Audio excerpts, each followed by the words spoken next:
வணக்கம் இடம்பலம் பிஓவி நேயர்களே. இன்று நிறைய பரபரப்பான விஷயங்கள்லாம் நடந்துட்டு இருக்கு. அதுல ஒரு முதல் விஷயம் எல்லாமே வந்து பாத்தீங்கன்னா தாவேக்கு ஆட்சியை வந்து தாவேக்காக்கு ஓட்டு போட்டவங்களும் ஒரு குறையா குறிட்டு இருக்க ஒரு முக்கியமான பிரச்சனை. நம்மளுக்குமா நல்ல வேலை உடனே வந்துருச்சு. வணக்கம் பிரியகுமார் அவர்களே. வணக்கம் ப்ரோ. சரி ரைட்டு. இந்த மின்வெட்டு, தொடர்ச்சியான மின்வெட்டு, மருத்துவமனைகளில் மின்சாரம் இல்லாம பார்த்தீங்கன்னா பேஷண்ட்ஸ்லாம் அவதிப்படுறாங்க அப்படின்னு சொல்லி பேக் டு பேக் நியூஸ் வந்துட்டே இருந்துச்சு. நான் இனிஷியலா 1, 2, 3 நியூஸ் வரும்போது ஏதோ இஷ்யூ இருக்கு, கரண்ட் கட் ஆகுது அப்படின்ற மாதிரி பார்த்துக்கிட்டே இருக்க, இது கொஞ்சம் அளவுக்கு அதிகமாக போகும்போது நமக்கு இந்த நாடாவை நான் எங்கேயோ பார்த்துருக்குறேன்னு அப்படிங்கிற மாதிரியான ஒரு உணர்வு வர ஆரம்பிச்சிருச்சு. இதை நான் வந்து குற்றச்சாட்டா வைக்கல, ஒரு இப்படியும் இருக்கலாமோ அப்படிங்கிற மாதிரி வைக்கிறேன். 2011 திமுகவை தோற்கடிச்சு அதிமுக ஆட்சிக்கு வந்தப்ப திமுக தோக்கறதுக்கு மிக முக்கியமான காரணமா இருந்தது மின்வெட்டும் தான். தோத்துறாங்க, அடுத்து அதிமுக ஆட்சி வருது. அதிமுக ஆட்சி வந்ததுக்கு அப்புறம் பாத்தீங்கன்னா நிறைய மின்வெட்டு நடந்துட்டே இருக்குதான். இதுல என்ன விஷயம் அப்படின்னு சொல்லி அதிமுக காரங்கிட்ட நம்ம விசாரிக்கும் போது, இப்ப நடந்துட்டு இருக்கிற மின்வெட்டுக்கு இது சம்பந்தமா பேசும்போது அவங்க என்ன சொல்றாங்க, இதெல்லாம் வந்து முழுக்க முழுக்க கவர்மெண்ட் மேல மட்டுமே குறை சொல்ல முடியாதுப்பா, நாங்க ஆட்சிக்கு வந்தப்ப கூட இப்படிதான், நாங்க எங்களுக்கு தெரியாமையே அல்லது வந்து பாத்தீங்கன்னா திமுக காரங்களுடைய ஆளுங்க எல்லா டிபார்ட்மெண்ட்லயுமே இருப்பாங்க, தொழிற்சங்கம் அது இது ஏகப்பட்டது இருக்கும்ல. ஸோ அவங்களுக்கு வேண்டப்பட்ட அதிகாரிகள் அல்லது வந்து ஊழியர்கள்லாம் இருப்பாங்க, வேணும்னே பண்ண வைப்பாங்க, பண்ணிட்டு நியூஸ்ல பெருசா போட்டுட்டே இருப்பாங்க, இந்த மாதிரி தலைவலி நாங்களும் ஃபேஸ் பண்ணோம் அப்படின்னு ஒரு விஷயத்த அவங்க சொன்னாங்க.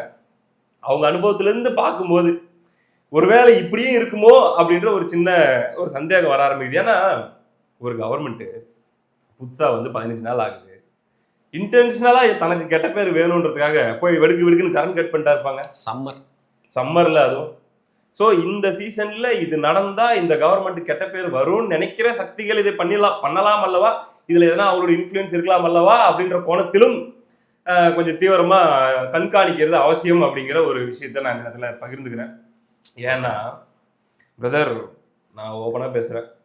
என்னன்னா இங்க வந்து ஆட்சி விஜய் அவர்களுடைய ஆட்சி, அதே போல வந்து தாவேகா கவர்மெண்ட், அவங்களுக்கு இப்போ ரூட் மாஃபியா அப்படின்லாம் சொல்லி சில பேர்லாம் வீடியோ போட்டுருக்காங்க. பவர்ஃபுல்லான ஐடி விங் வச்சிருக்காங்க, மேட்ச் பண்ண முடியாத அளவுக்கு அவங்களுடைய ஐடி விங் இருக்குது. அதே மாதிரி இதுல இன்ஸ்டால அவங்க அல்காரிதத்தையே ஹேக் பண்ணிலாம் பிரச்சாரம் பண்ணாங்கன்ட்டுலாம் அவங்க மேல வந்து எதிர்கட்சிகள் சார்பில் குற்றச்சாட்டுலாம் வச்சுட்டு இருக்கிறாங்க. என்னதான் இதெல்லாம் இருந்தாலுமே கூட பிரதர், இந்த டிஎம்கே ஈகோ சிஸ்டம், அந்த ஈகோ சிஸ்டம் கண்ட்ரோலில் இருக்கக்கூடிய மெயின் ஸ்ட்ரீம் மீடியா அப்படிங்கிறதுடைய அந்த ஆதிக்கம் இருக்குல்ல, அது ஒன்றும் பெருசாக குறைஞ்சிட்ட மாதிரி நமக்கு தெரியல. இன்னுமே கூட தன்னுடைய அந்த பிடிப்பை திமுக பெரிய அளவில் வைத்திருக்குதோ அப்படின்னு நான் பார்க்குறேன். இந்த அளவுக்கு அவங்களால பிடிப்பு எப்படி வச்சுக்க முடியுது அப்படின்னா, அந்த அளவுக்கு அவங்களால வந்து 5 வருஷத்துல அல்லது இத்தனை வருஷம் ஆட்சியில் இருந்ததுல 10 வருஷத்துக்கு பிடிப்பு வச்சுக்கிற அளவுக்கு அவங்க கிட்ட பசை இருக்குது. அதனால அவங்களால பிடிப்பு வச்சுக்க முடியும், பவர்ல இல்லைனாலும். எதை வச்சு சொல்றேன்னா, நான் ஒரு நியூஸ் படிக்கிறேன், இந்த மாதிரி ஒரு நியூஸ் எல்லாம் போன ஆட்சியில வந்திருக்குமா புதிய தலைமுறையில, நீங்க சொல்லுங்களேன்.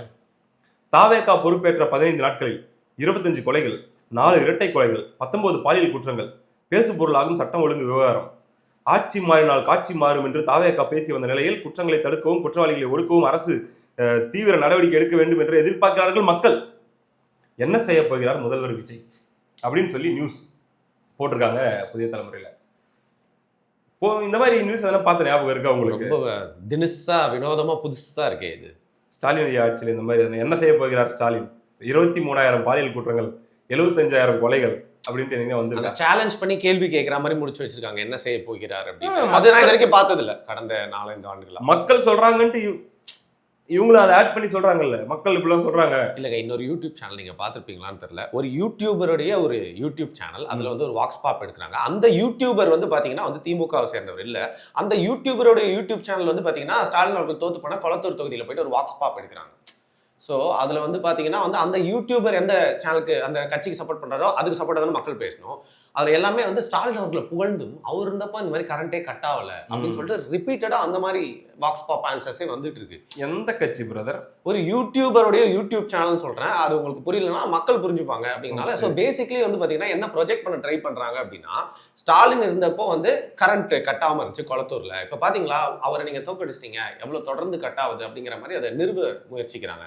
அதே மாதிரி தான் இந்த மெயின் ஸ்ட்ரீம் மீடியாலும் காட்டுறாங்க. அது திமுக சார்ந்த யூடியூபருடைய சேனல் இருந்தா பரவாயில்ல, வேற கட்சியை சார்ந்த யூடியூபர் ஏன் ஸ்டாலின் அவர்களை பற்றி மக்கள் புகழ்ந்து பேசுறதெல்லாம் எடுத்து மக்களுக்கு புரியல. இதுல இன்னொரு நண்பர் கூட நான் உட்காந்து பேசிட்டு இருப்போம், உங்ககிட்ட கேள்வி கேட்கிற மாதிரி. அவர் என்ன சொல்றாருன்னு பாத்தீங்கன்னா, இந்த கரண்ட் கட்டாவதுல ஒரு பேட்டர்ன் ஒன்று தெரியுது. எங்கெல்லாம் வந்து திமுக அதுக்கு முன்னாடி அவங்களோட கோட்டையா வச்சிருந்து அந்த தொகுதியை இழந்திருக்காங்களோ அங்கெல்லாம் மட்டும் தொடர்ந்து இந்த மாதிரியான மின்வெட்டுகள் நடக்குது. எங்க திமுக எம்எல்ஏக்கள் ஜெயிச்சிருக்காங்களோ அங்க நடக்க மாட்டேங்குது. சூப்பரா இருக்குது இல்ல? ஸோ இப்படிலாம் சில பார்வைகள் பார்க்கப்படுது. அரசாங்கம் இதையும் வாட்ச் பண்ணணும் அப்படின்னு நீங்க சொல்றீங்க. ஏன்னா பிரதர், தப்பு பண்ணி கெட்ட பேர் வாங்குறதுங்கிறது நார்மல், வாங்கணும். அதனால விமர்சனங்களை எதிர்கொள்றதுன்றதும் இயல்பு. ஆனா தப்பு பண்ண வச்சு அல்லது தப்பு நடக்க வச்சு அதுக்கு கெட்ட பேர் ஏற்படுத்தணும்னு சொல்லி இன்னொரு பெரிய ஒரு வர்க்கம் அதை முயற்சி பண்ணுது அப்படின்னா அது எக்ஸ்போஸ் ஆகணும். அதுக்கு வந்து எந்த அரசாங்கம் பலி ஆகக்கூடாது என்னுடைய பார்வை. இதே சமயத்துல இதெல்லாம் பார்க்கும்போது ஒண்ணு மட்டும் நம்மளால நல்லா புரிஞ்சுக்க முடியுது. பேனாவில் இன்னும் மை தீரல. பேனா அது வந்து வற்றாத நீரூற்றுமா போல அதுல வந்து மை ஊறிட்டே இருக்குது போல இருக்குது. அந்த பேனாவால இவ்வளவும் கண்ட்ரோல் பண்ண முடியுது பாருங்களேன். இல்ல பேனாவால கண்ட்ரோல் பண்ண முடியுதுன்னா வழி மீடியாவை வந்து சொல்லிட்டு இருக்காங்க நிறைய பேர். இதனால பேனாவை வந்து எல்லாருமே விமர்சனம் பண்ண ஆரம்பிச்சிட்டாங்க. உடன்பிறப்புகளே என்ன மேட்டர்னா, பேனா நீங்க இன்னைக்கு பாருங்க வெற்றியை அவங்க கையில தூக்கி கொடுத்துருக்கீங்க அப்படின்னோன்னா பேனா நிறுவனம் எரிச்சல்ல வந்து இப்போ உடனே ஏதாவது ஒன்று பண்ணணும்ல, பதில் தாக்குதல் பண்ணணும்னு சொல்லிட்டு நீங்க சொல்ற மாதிரியான இந்த டர்ட்டி பாலிடிக்ஸான சம்மரில் கரண்ட் கட் ஆவது எப்படி அப்படிங்கிற மாதிரி அரசியல் பண்ணியிருக்காங்க. இதுல முக்கியமா சிடிஆர் நிர்மல்குமார் அவர் தானே மின்சார அமைச்சர். அவர் என்ன சொல்றாரு, மின் தட்டுப்பாடுலாம் இல்லை, என்எல்சியில் வந்து இப்போ தட்டுப்பாடு இல்லை, நல்லா தான் வந்து நிறைய தயாரிப்பு இருக்குது உற்பத்தி. ஆனால் இதில் என்னென்னா சில மர்மமான முறையில் வந்து கரண்ட் போகுது. அதனால் நாங்கள் சில பேரை கண்டுபிடிச்சி அவங்க மேலே பணியிடை மாற்றம் செஞ்சு நடவடிக்கை எடுத்திருக்கோம் சொல்கிறோம். ஸோ நீங்கள் சொல்கிற மாதிரி ஏற்கனவே திமுகவின் புல்லுருவிகள் வந்து இன்னும் இந்த எலக்ட்ரிசிட்டி டிபார்ட்மெண்ட்டில் ஒர்க் பண்ணிவிட்டு தேவையில்லாமல் அந்த மாதிரி கரண்ட் கட்டுக்கு அவங்களே கான்ட்ரிபியூட் பண்ணிக்கிறதுக்கு வாய்ப்பு இருக்குது அப்படின்ட்டு சந்தேகப்படுகிறார்கள். ஆமாம், ஆனால் இந்த காரணத்தை இன்னும் 10 நாள் கழிச்சு இதே அரசாங்கம் சொல்லுச்சுன்னா ஏற்க முடியாது. ஏன்னா பவர் இப்போ உங்ககிட்ட இருக்குது. யார் என்னன்னு கண்டுபிடிச்சு டக்குன்னு சால்வ் பண்ணும். மக்களுக்கு எண்ட் ஆஃப் தி டே என்ன வேணும்? தங்கு தடையற்ற மின்சாரம். அதாவது அணில் மாதிரி ஆயிரும்ன்றீங்க. அந்த அவங்க செந்தில் பாலாஜி சொன்னார்ல, அந்த அணில் கடிக்கிறதுனா அது எப்படி நம்ம எல்லாம் ட்ரால் பண்ணோம். அதே மாதிரி பொதுமக்கள் சம்மர்ல கரண்ட் இல்லைன்னா நேரம் நீங்க சொல்ற மாதிரி பழி அவங்க மேலதான், விஜய் அவங்களுடைய ஆட்சி மேலதான். பிரதர், நான் நல்லா கவனிச்சு பாக்குறதுல ஒரு விஷயம் தெரியுது. இந்த ஆட்சி விஜய் அவர்களுக்கு சாதாரண டெஸ்ட் எல்லாம் இல்ல, ஆசிட் டெஸ்டா இருக்க போகுது. சும்மா இல்ல, கங்கணம் கட்டிட்டு சும்மா சலங்க கட்டிட்டு இந்த பக்கம் நீங்க என்ன சொல்றது, பேனா மாஃபியா சொன்னீங்க, ஒரு ரூட் மாஃபியா சொன்னீங்க, சிலுவம்பாளையம் மாஃபியா ஒன்று ரெடியா தெரியுது. சித்தப்பு ஒரு பக்கம் அட்டி தாக்குறாரு. அவர் என்ன சொல்லியிருக்காரு? அவர் வந்து என்ன சொல்லியிருக்காரு தெரியுமா? 20 செகண்ட் அந்த ட்வீட் தான் எடுத்துட்டு இருக்கிறேன். முதல்வர் கோட்டைக்கு வருகிறார், கேரியரில் மதிய உணவு சாப்பிடுகிறார், ஆஹா என்ன ஒரு மாற்றம் என்று ஒரு தனி உலகத்தை இவர்கள் கட்டமைக்கும் வேளையில் தமிழ்நாடு இரத்தக்காடாக மாறி வருவது பற்றியும் தாவேக கட்சியினர் பொறுப்பின்றி போடும் அதிகார வெறியாட்டம் பற்றியும் ஒரு வார்த்தையாவது பேசுவார்களா அப்படின்னு சொல்லி எடப்பாடி பழனிசாமி அவர்கள் கேட்டிருக்காங்க. நியாயமான கேள்வின்னு நினைக்கிறீங்களா நீங்க? பிரதர், நியாயமான கேள்விதான். ஆனா 15 நாளைக்குள்ளே கேட்கிற அளவுக்கு நியாயமான கேள்வியா? அதான் நானும் இதே கேள்வியை 6 மாசம் கழிச்சு கேட்டா நியாயமான கேள்வி. நானும் சித்தப்புக்கு பயிர் விடுவேன். அட்லீஸ்ட் ஒரு 3 மாசம் கழிச்சு கேட்டாலும் நான் கண்டிப்பா நானே கேட்பேன். அவர் என்ன கேட்கறது, நானே கேட்பேன். கேட்கதானே வெயிட் பண்ணிட்டு இருக்கிறோம். அதாவது தப்பு பண்ணணும்னு வெயிட் பண்ண, தப்பு பண்ணா கேட்கணும்ன்றது நம்ம கடமை. அப்படி இருக்கும்போது பாத்தீங்கன்னா ஒரு மாதிரி லாக் பண்ணி நிக்கிறாங்க பிரதர். எல்லாரும் 5 வருஷத்துல உப்பு தின்னு தண்ணி குடிக்க வச்சிருவாங்க போல இருக்குது. இதுல அதிகார பகிர்வுன்ற பேர்ல விசிகாவுக்கு இன்னும் சில கொடுத்துருக்காங்க, காங்கிரஸ்க்கெல்லாம். அவங்க தப்பு பண்ணாலும் இவங்க தலைமையிலதான் வந்து விடியும். குறிப்பா கூட்டணி கட்சிகளை பழி வாங்கணும்னு திமுக வெறி கொண்டு காத்துட்டு இருக்கும். உண்மை. அப்படின்னும் போது அவங்க ஏதாச்சும் பண்ணாலும் டிவிக்கு வந்து சும்மா விட போறதில்ல. இது மட்டும் நல்லா தெரியுது. எனக்கு இன்னொரு டவுட்டு, இப்போ எதிர்கட்சியா இருக்கும்போது சிறப்பாக செயல்படுறதா வந்து பேர் வாங்கியிருக்கிறது திமுக. ஏன் ஸ்டாலின் அவர்களும், அவர் வந்து நிறைய ஃப்ரீ டைம் இருக்கு, அவரும் சூலூர் பக்கம் போல. உதயநிதி ஸ்டாலின் அவரும் வந்து போம ட்வீட் மட்டுமே போட்டுட்டு இருக்காரு. எனக்கு தெரிஞ்சு களத்துல இறங்கி வந்து போராட்டத்தை பண்ண ஒரே கட்சியா இருக்கிறது நாம் கட்சி தான். ஆனா ஏன் திமுக இவ்வளோ ஒரு மெத்தன போக்கா இதை வந்து கையாளுறாங்க அப்படின்னு தான் தெரியும். அவங்களோட பேட்டர்ன் இல்ல அதனால மெத்தன போக்கு அப்படின்றது இல்ல. அவங்க ஆக்சுவலி என்ன யோசிப்பாங்க அப்படின்னா, இந்த நேரத்துல முதல்ல நம்ம என்ன பண்ணுவோம் அப்படின்னா, கிரவுண்ட்ல தான் நம்ம என்ன பண்ணாலும் நமக்கு வேலை செய்ய மாட்டேங்குது. நம்ம பிரச்சனை பூரா இங்க இன்ஸ்டாகிராம்ல இருக்குது. அவங்க அதான் கண்டுபிடிச்சிருக்காங்க. இன்ஸ்டாகிராம் தான் தோல்விக்கு காரணம். தோல்விக்கு காரணம் இன்ஸ்டாகிராம், சோசியல் மீடியா. அப்ப இங்க இருந்து நம்ம கிருட்டு கம்பு சுத்தனோம்னா அது அங்க எதிரொலிக்கும் அப்படின்ட்டு இப்ப கண்டுபிடிச்சிட்டாங்களா என்னன்னு தெரியல. அதனால எதுக்கு களத்துக்கு போய் எனர்ஜி வேஸ்ட் பண்ணிக்கிட்டு அப்படின்னு யோசிச்சாங்களோ. அல்லது வந்து அதான ஆட்சி மாற்றம் வந்திருக்குது, இப்போவே போனாலும் அதை ஞாபகம் வச்சுக்கவா போறாங்க, ஒரு வருஷமாச்சும் ரெஸ்ட் எடுப்போம், சோசியல் மீடியாலே அது வரைக்கும் கம்பு சுற்றுவோம் அப்படின்னு நினைச்சாங்களே என்னவோ தெரியல. ஏன்னா வேணா இருக்கலாம்.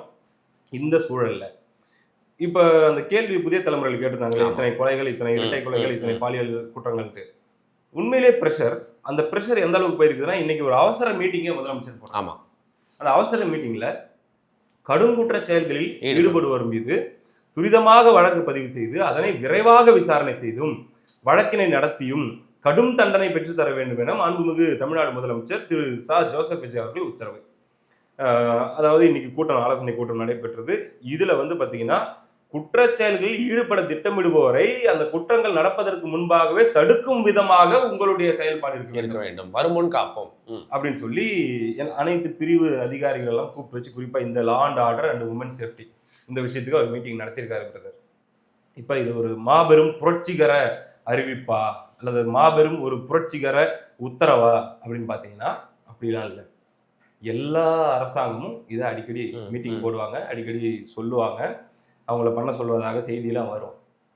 எங்க வந்து அது புரட்சிகரமா மாறும், எங்க அந்த தலைவர் உண்மையிலே வந்து ஒரு அயன் லீடர், அயன் லேடி அப்படின்லாம் சொல்லுவாங்க, அயன் மேன் அப்படின்லாம் மாறும் அப்படின்னா அவங்க கிட்ட அடுத்து வரக்கூடிய நாட்கள்ல எப்படி வேலை வாங்க போறாரு, ஃபாலோ அப் பண்றது. எஸ், ஐயா தோத்த இடம் அதுதான். ஸ்டாலின் ஐயா இரும்புக்காரம், நடவடிக்கை எடுப்பேன், வேலை வாங்குவேன், ஒருத்தரையும் என் பார்வையிலே வச்சுட்டு இருக்கிறேன் பேசிட்டு தான் இருந்தார். ஆனா ஐசோலேட் பண்ணிட்டாங்க அவர் இன்ஃபர்மேஷன்ல இருந்து. அவருக்கு வந்து வாட்ஸ்அப்ல பாசிட்டிவ் ரிப்போர்ட்ஸ் மட்டும் அனுப்பி நம்ப வச்சுட்டாங்க. ஆனா இவர் தெளிவா இப்படி நம்ம வேலை கொடுத்து இவங்களுக்கு அனுப்பியிருக்கோம், இப்ப இருந்து அடுத்த சில நாட்கள்ல இம்ப்ரோவைசேஷன் தெரியுதா, முன்னேற்றம் இருக்கா, குறைஞ்சிருக்கா அப்படிங்கிறதெல்லாம் மானிட்டர் பண்ற அளவுக்கு தான் யாருக்கு வேலை கொடுத்துருக்கோமோ அவங்க அதை செஞ்சிருக்காங்களா இல்ல சுணக்கமா இருக்காங்களா, இந்த இடத்துல பிரச்சனை இருக்கு அதை நம்ம மாத்தணுமா, இதெல்லாம் தெரிஞ்சுக்கிற அந்த திறமை அவர்கிட்ட இருந்துச்சு அப்படின்னா இந்த உத்தரவு அன்னைக்குதான் நம்ம வந்து மதிக்கக்கூடிய உத்தரவா இருக்கும். கரெக்ட். இன்னைக்கு பொறுத்த வரைக்கும் எல்லா பதவிக்கு வரக்கூடிய ஆளுங்கட்சியும் செய்யக்கூடிய ஒரு மீட்டிங் தான் உத்தரவு தான் இந்த உத்தரவு அப்படின்னு நான் பாக்குறேன். ரைட். நீங்க ஆனா மெயின் ஸ்ட்ரீம் மீடியா பத்தி சொன்னீங்க, எனக்கு அதான் புரிஞ்சுக்க முடியல. யார் பவர்ல இருக்காங்களோ அவங்களுக்கு சாதகமா பேசக்கூடியவங்க தான் மெயின் ஸ்ட்ரீம் மீடியா கொஞ்சம் பயந்து இருப்பாங்க, அது உங்களுக்கு நேச்சுரலா தெரியும். ஆனா எப்படிங்க இப்போ இன்னும் வந்து தாவேக்காக்கு எதிராக மெயின் ஸ்ட்ரீம் மீடியா வந்து ஒரு நேரட்டிவ் செட் பண்ற மாதிரி என்ன சூழ்நிலை எப்படி இந்த மெயின் ஸ்ட்ரீம் மீடியா இருக்கு, அதுக்கு பின்னாடி எப்படி அவங்களால முடியுது? ஏன்னா இன்னைக்கு ஆளுங்கட்சி வந்து எப்படி அவங்க நேரடியா பகச்சுப்பாங்க அப்படின்னு நீங்க நினைக்கிறீங்க? ப்ரோ இப்போ கடந்த ஆட்சியில 90-10 இந்த ரேஷியோல தான் இருந்துச்சுன்னு வச்சுக்கோங்களேன். ஆளுங்கட்சிக்கு ஆதரவு 90%, ஒரு 10% ஏதோ ஒரு மாதிரி நியூட்ரல் மாதிரி ட்ரை பண்ற மாதிரி இருந்துச்சு.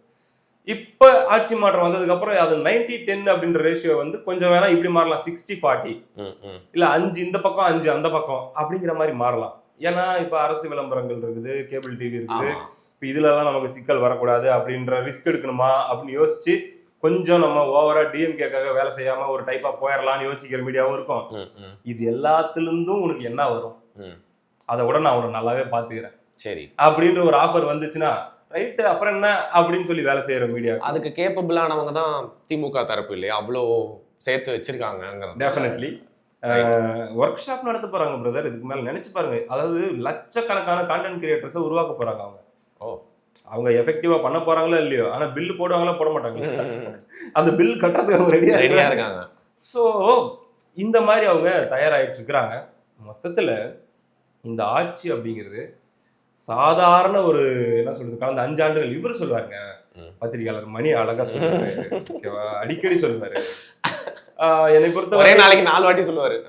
என்னை பொறுத்தவரை இந்த திமுக ஆட்சி என்பது முதலமைச்சர் ஸ்டாலின் அப்படிங்கிறவர் லக்கியஸ்ட் அப்படின்னு நான் சொல்லுவேன். ஏன்னா ஒரு எதிர்கட்சி அப்படிங்கிற ஒரு பிரச்சனையே இல்லாம ஆட்சி நடத்திட்டு இருக்கிறாரு.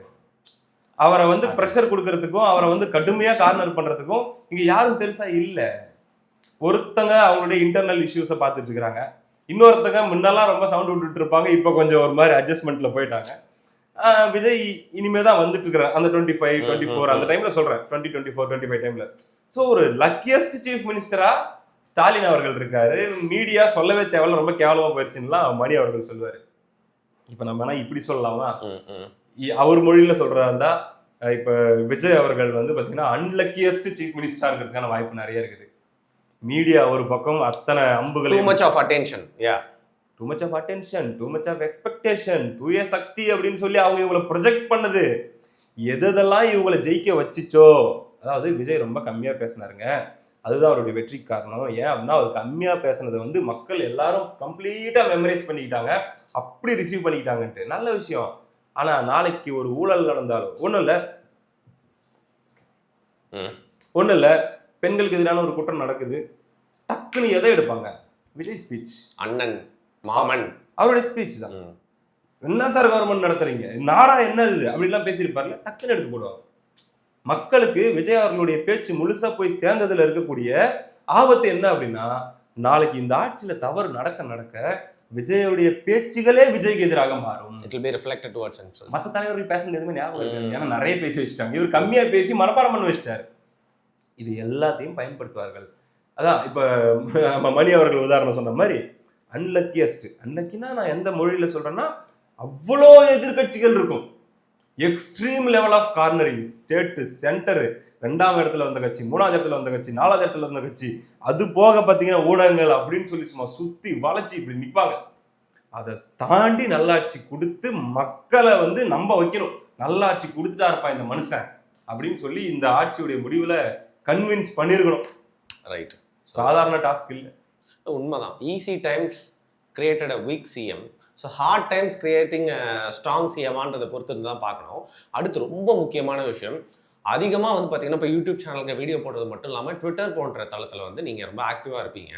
நேற்று ஒரு காணொலி ரொம்ப வந்து பரவி இன்றைக்கி முழுக்க டைம்லைனில் அதை வந்து பார்க்க முடியுது. ஜேம்ஸ் அப்படிங்கிற ஒரு தம்பி, திருநெல்வேலியை சேர்ந்தவர். அவர் வந்து பேசிக்கலி ஒரு டிஎம்கே சப்போர்ட்டர் அப்படின்னு நினைக்கிறேன். ஸோ விமர்சனம் பண்ணுறோம் அப்படிங்கிற பேரில் ரொம்ப கொச்சையான வார்த்தைகளை வந்து முதல்வர் அவர்களை பற்றி பேசி வெளியிட்டிருந்தார். எனக்கு அப்போவே தோணுச்சு, பார்க்குறப்போ ஏதோ பண்ண போகிறாங்கன்னு சொல்லிட்டு இப்போ தூக்கி வந்து உள்ளே வச்சுருக்காங்க. ஸோ அந்த மேட்டரை பற்றி கொஞ்சம் சொல்லுங்களேன் ப்ரோ. அந்த வீடியோ நான் பார்த்தேன்.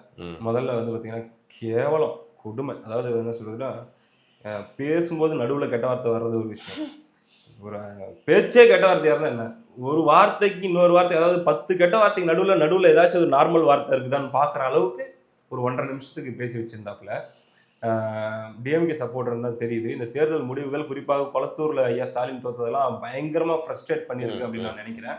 நான் இன்னொரு மீடியாவில் பார்த்தேன், என்னன்னா அந்த ஜேம்ஸ் அப்படிங்கிற நபர் வந்து ஒரு குறிப்பிட்ட ஆண்டுகளுக்கு முன்னாடி மனநலம் சார்ந்த இஷ்யூ இருந்து சிகிச்சை எடுத்து சரியாயிட்டு அதுக்கப்புறம் தான் அந்த மென்பொருள் நிறுவனத்தில் வேலை செஞ்சுட்டு இருந்தாரு அப்படின்ற மாதிரிலாம் நம்ம கேள்விப்பட்டோம். அப்படி பேசி வச்சிருக்காரு. ஒன்றும் இல்லை, தொடர்ச்சியாக பண்டாமேனிக்கு வெறும் ஐயா முதலமைச்சர் விஜய் அவர்களை மட்டும் இல்லை, ஓட்டு போட்ட பெண்களை, இளைஞர்களை, மொத்த மக்களையும் கண்ணா பின்னான்னு பேசி வச்சிருக்காரு. அது பார்க்கும்போதே என்ன ஈ டிசர்வ்ஸ் அரெஸ்ட்ன்ற மாதிரியான ஒரு தோற்றம் கண்டிப்பாக இருந்தாலும் கூட நீங்க நினைச்சு பாருங்களேன், இப்போ அந்த குடும்பத்தோட நிலைமை என்ன, அவரோட ஃபியூச்சர். இந்த அரெஸ்ட் பத்தின ஒரு பார்வை இருக்கு. நான் சரியா தப்பான்றதுக்குள்ள நான் வரதுக்கு முன்னாடி உண்மையிலேயே வேலைக்கு ஆப்பிள் நிறுவனம்ன்ற மாதிரிலாம் கேள்விப்படுறோம். அப்படி வேலைக்கு போற பையனா இருந்தா 30 வயசுங்க, எவ்வளவு பெரிய, என்னோட சின்ன பையங்க, எவ்வளவு பெரிய ஆப்பர்ச்சுனிட்டி. லைஃப் என்ன அது, எதுக்கியா உனக்கு அவ்வளவு ஃப்ரஸ்ட்ரேஷனு? ஸ்டாலினுக்கு என்னையா போற, இப்ப உதயநிதி ஸ்டாலினுக்கு என்னையா போற, இல்ல அன்பில் மகேஷ்க்கு என்ன குறை, தோத்து போன மினிஸ்டருக்கு பேர்லாம் சொல்லு, டிஆர்பி ராஜா சொல்லு, என்ன குறை? இன்னும் 10 தலைமுறைக்கு வாழ்றதுக்கு நல்லா தானே இருக்கிறாங்க. உன் குடும்பத்துல தானே பிரச்சனை, உன் குடும்பத்துக்கு தானே நீ தேவை, உன் குடும்பத்துக்கு தானே நீ சம்பாரிச்சு போட வேண்டியது இருக்குது. உன்ன நம்பி அவங்களுக்காக நீ ஜெயிலுக்கு போற. என்ன பேச்சு இது முதல்ல? அதாவதுங்க, ஒரு ஹேட் அப்படின்ற பார்வையோட விஜயா பார்த்துட்டு இருந்தீங்க. அவரு விஜயா இருக்கும்போது, நடிகரா இருக்கும்போது கண்டமேனிக்கு நடக்கும். திமுக இன்னைக்கு பேசுது. அதுக்கு முன்னாடி பாத்தீங்கன்னா இவங்களும் குறைஞ்சவங்க இல்ல, தாவேகா சைடுலயும் ஃபேன்ஸா இருக்கும்போதே வந்து பாத்தீங்கன்னா நேஷனல் லெவல் ட்ரெண்டிங் நடக்கும். ஹெச்ஐவி பேஷண்ட்னு சொல்லி இவங்க ஒரு நடிகரை போடுவாங்க, அதுக்கு இன்னொரு பேஷண்ட்னு சொல்லி அவங்க ஒரு நடிகரை போடுவாங்க. அல்லது வந்து பாத்தீங்கன்னா இன்னொன்று ப்ராஸ்டியூட்னு சொல்லி ஒரு நடிகருடைய மனைவி பேரை வந்து நேஷனல் லெவல் ட்ரெண்டிங் இவங்க பண்ணாங்கன்னா, இவங்க இந்த நடிகருடைய மனைவியை பத்தி வேற ஒரு வேர்டு போட்டு அவங்க ட்ரெண்டிங் பண்ணுவாங்க. நடந்துட்டு தாங்க இருந்துச்சு. சிரிச்சிச்சுன்றதோட இந்தியாவே காரி துப்புச்சு. அதுல இருந்தெல்லாம் இப்ப இன்னைக்கு ஐடிவிங்னு ஒண்ணு இருக்குன்னா எல்லாம் அங்கிருந்தும் ஃபில்டர் ஆகி வந்தவங்களா தான் இருப்பாங்க. மேபி அரசியல் மயப்படுத்தப்பட்டு வருவதாக அவங்க சொல்றாங்க. ஃபைன். மேட்ரு என்ன அப்படின்னா, அன்னைக்கு வந்து எல்லாரும் ஒருத்தர் அபியூஸ் பண்ணிக்கிறது அப்படிங்கிறது நார்மலா இருந்த விஷயம் இனி சென்சிட்டிவ் ஆகும். ஏன்னா அவர் இன்னைக்கு சிஎம். அதே மைண்ட் செட்ல அந்த விஜய் தானே, அந்த பசங்க தானே இவனுங்க, அந்த அனில்ஸ் தானே அப்படின்ற பார்வையிலேயே அவங்க ரஜினிகாந்த் அவர்களுடைய ரசிகர்களோ, அஜித் ரசிகர்களோ, திமுக காரங்களோ யாரோ அந்த மைண்ட் செட்டோடய எழுதுனீங்கனால பேசுனீங்கனால கண்டிப்பா சிக்கல்குள்ள ஆவீங்க. முதல் விஷயம். ரெண்டாவது விஷயம், அந்த பர்டிகுலர் பர்சன் பேசுனது என்பது மிக மிக மிக தவறான ஒரு ஏற்றுக்கொள்ள விஷயம். முடியாது. ஆனா இந்த இடத்துல அரெஸ்ட் அப்படிங்கிற பாயிண்ட்டுக்குள்ள போனாங்க இல்லையா, அங்க டிவிக்கே ஒரு தப்பு பண்ணிட்டாங்களோன்னு நான் பார்க்குறேன். ஏன்? இப்போ டிவிகே சைடு நியாயத்தை நீங்க கேட்டீங்கன்னா அவங்க என்ன சொல்லுவாங்கன்னா, ஒருத்தனையாச்சும் பிடிச்சி உள்ள போட்டா தான் மற்றவனுக்கு வந்து முதல்ல இவர் சிஎம்டா இன்னைக்கு, இனிமேல் நம்ம கொஞ்சம் ஒழுங்கா பேசணும் அப்படிங்கிற எண்ணம் வரும் அப்படின்னு சொல்லி அவங்க ஒரு காரணம் சொல்லலாம். கன்ஸ்ட்ரக்டிவ் கிரிட்டிசிசம் வைங்க, நீங்க அபியூஸ் பண்ணீங்கன்னா இப்படி தான் நடக்கும், வாழ்க்கை போயிடும் அப்படின்ற மாதிரி சொல்லலாம், கெத்து காட்டலாம். பட் அதில் இருக்க இன்னொரு சிக்கல் என்னன்னா, நீங்க ஒருத்தன் ஆபாசமா பேசிட்டான்றதுக்காக உடனடியா வழக்கு பதிவு செஞ்சு கோர்ட்ல போய் நீ வந்து தண்டனை பெற்றுக்கொண்டது வேற. ஏன்னா அந்த பேச்சுக்கெல்லாம் வெறும் கேஸ் ஃபைல் பண்ணி கோர்ட்டுக்கு இழுத்திருந்தாலே 6 மாசத்துல கன்விக்ஷன் வந்திருக்கும், 6 மாசத்துல குற்றவாளின்னு சொல்லி கோர்ட்டே தண்டனை கொடுத்துருக்கும். ஆனா நீங்க அரெஸ்ட் பண்ணிட்டீங்க. இப்போ எங்க வந்து நீங்க சிக்கிறீங்க அப்படின்னா, இந்த ட்ராப் எப்படி வரும்னா, உங்களுடைய ஒட்டுமொத்த டிவிக்கு ஆதரவாளர்கள், டிவிக்கு ஆதரவாக செயல்படக்கூடிய ஐடிக்கள் எல்லாரையுமே இனிமே நீங்க கண்ட்ரோல வச்சிருக்க வேண்டிய இடத்துக்கு வந்துட்டீங்க. அது எப்படிங்க முடியும்? வைக்கலன்னா கேள்வி வரும். நானே கேட்பேன், திமுக காரன் ஆபாசமா பேசினான், கைது பண்ணி உள்ள போட்டீங்க. ஏன்னா இவரு விஜய் அவர்களை பத்தி பேசிட்டான், கரெக்டா? நாளைக்கு தாவேக காரன் ஸ்டாலின் அவர்களை ஆபாசமா பேசினா, திமுக காரங்க வந்து அதுக்கு புகார் கொடுத்தாங்கன்னா கைது பண்ணி போட வேண்டியது உங்க கடமை. அண்ணன் சீமானை பத்தி ஆபாசமா பேசிட்டாங்க, அவதூறா பேசிட்டாங்க, அவருடைய மனைவி பத்தி அவதூறா எழுதிட்டாங்க அப்படின்னா அதுக்கு புகார் கொடுக்குறாங்கன்னா அது ஒரிஜினல் ஐடியோ ஃபேக் ஐடியா இருந்தா அவன் எந்த ஊருன்னு கண்டுபிடிக்க முடியாதா என்ன? பிடிக்கலாம். இல்ல நீங்க சொன்னதுனால சொல்றேன். சமீபத்தில் ஒரு 4 நாளைக்கு முன்னாடி அவர் வீட்டில் ஒரு நல்ல விஷயம் நடந்துச்சு. அதை குறித்து வந்து ரொம்ப தப்பா நிறைய போஸ்ட் போட்டிருந்தாங்க. யார் அதிகமா அந்த மாதிரி போஸ்ட் போட்டான்னு சொல்லிட்டு தேடி பார்த்தா உங்களுக்கே வந்து டிவிக்கு ஆதரவாளர்கள் தான் போட்டிருந்தாங்க. இல்லைங்க, அவங்க டிவிக்கு ஆதரவாளர் இல்லாம கொடுக்கலாம். ஆனா விஜய் அவர்களுடைய படம் இருக்கு, முதல்வரோட படம் டிவிக்கேனும் போட்டிருக்கு ஐடி பேர்ல. அதுல பாதி வந்து கெட்ட பேர் வாங்கி தரணுன்றதுக்காக மற்ற கட்சிகள் பண்றதாவும் இருக்கும். அதுக்காக இவங்க யாருமே எதுவுமே பேசுறது இல்லைன்னு கிடையாது. அப்படி ஏன்னா காலங்காலமா பார்த்துட்டு இருக்கிறோம். இன்னைக்கு அரசியல் வந்திருக்காங்க, அதுக்கு முன்னாடி இவங்க பார்த்துட்டு இருக்கோம். இவங்க லாங்குவேஜ் நிறைய நம்ம எல்லாரும் இல்லைங்க, சென்சிபிளா சூப்பரா பேசக்கூடிய ஆட்கள் நிறைய பேர் இருக்காங்க, அதே நம்ம இருக்குல்ல. ஸோ இப்போ ஒரு ப்ரெஷர், இந்த அரெஸ்ட் மூலமா விஜய் அவர்கள் ஒரு டிராப்புக்குள்ள, இந்த டிவிக்கு கவர்மெண்ட் ஒரு டிராப்புக்குள்ள போய் சிக்குது. நாளைக்கு உதயநிதி ஸ்டாலின் அவர்களே போய் ஒரு பிரஸ் மீட் கொடுப்பாரு, ஒரு 100 ஸ்கிரீன்ஷாட் எடுத்துட்டு போய் பிரஸ் மீட் கொடுப்பாரு. ஒரு உதாரணத்துக்கு சொல்றேன், இறங்கி என்ன வேணா பண்ணுவாங்க திமுக. இவ்வளோ எழுதியிருக்காங்க, இத்தனை பேரையும் அரெஸ்ட் பண்ணலன்னா நாங்க விடமாட்டோம்னு சொல்லி உட்காந்தா, உங்க கட்சிக்காரங்களை நீங்க அரெஸ்ட் பண்ணாம இருந்தீங்கன்னா மக்கள் என்ன பண்ணுவாங்க? டிஎம்கே 2.0 அதுதானே வந்து நிற்கும், அந்த இடத்துக்கு தான் போய் நிற்கும். அதனாலதான் ஆக்சுவலி சில பேர் அறிவுரை சொன்னார்கள், யாரையும் கைது பண்ணாதீங்க, வழக்கு போடுங்க, உங்களுக்கு முழு உரிமை இருக்கு, அது நியாயமா பார்க்கப்படும், மக்களும் அதை சரின்னு தான் பார்ப்பாங்க.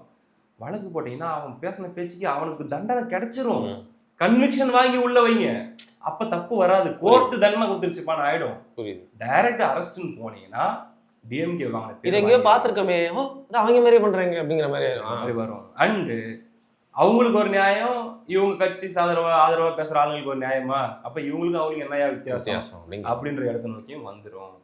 ஸோ 100 மடங்கு கூடுதல் பொறுப்போட செயல்பட வேண்டிய இடத்துல இப்ப டிவிக்கு இருக்கு. அவங்க ஆளுங்களுடைய வாயை, எழுத்த, கையை எல்லாத்தையும் கட்டி வைக்கணும். ஏதாச்சும் தப்பு பண்ணாங்கன்னா அப்படியே பேக் ஃபயர் ஆகும். ஸோ நீங்க இந்த ஹோல் இன்டர்வியூல திருப்பியும் ஒரே லைன் தான், moral of the story, Vijay அவர்களுக்கு it's going to be an acid test for next 5 years அப்படிங்கிறது. அண்ட் முக்கியமாக அவருடைய வாக்குறுதிகள், அவருடைய பேச்சுகளே வந்து அவருக்கு எதிராக வந்து பயன்படுத்தப்படும் சொல்லியிருக்கீங்க. பார்க்கலாம் எப்படி இதை ஹேண்டில் பண்ணுறாரு அப்படின்னு சொல்லிட்டு, அவரோட பார்வையிலேருந்து மாற்றத்தை எப்படி கொண்டு வர போறாருன்னு பார்க்கறதுக்கு பொதுமக்களாகிய இவங்களும் ஆர்வமாக இருக்காங்க, ஊடகங்கள் நம்மளும் ஆர்வமாக இருக்கோம், எதிர்கட்சிகள் டபுள் ஆர்வத்தில் இருக்காங்க. பொறுத்து பார்ப்போம். நன்றி.